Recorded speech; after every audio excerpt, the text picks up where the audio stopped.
Il vient tout juste de démarrer son pontificat, mais Jorge Mario Bergoglio est déjà rentré dans l'histoire.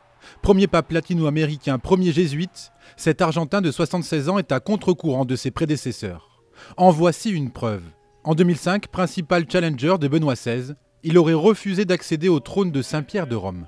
C'est un homme qui avait rassemblé beaucoup de suffrages, qui aurait peut-être pu être élu pape. Et du coup, avant d'aller trop loin, il a dit à ses confrères cardinaux, ne continuez pas de voter pour moi, je n'accepterai pas la fonction, je n'ai pas envie d'être pape.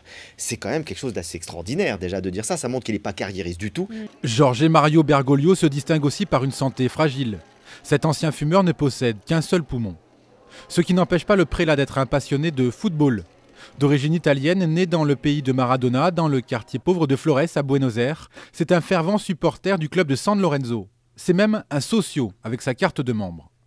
D'une grande compassion pour les plus nécessiteux, ce fils de cheminot, Benjamin d'une fratrie de 5 enfants, a toujours préféré le métro de Buenos Aires, aux voitures avec chauffeur. Un homme enfin au parcours fulgurant dans la curie.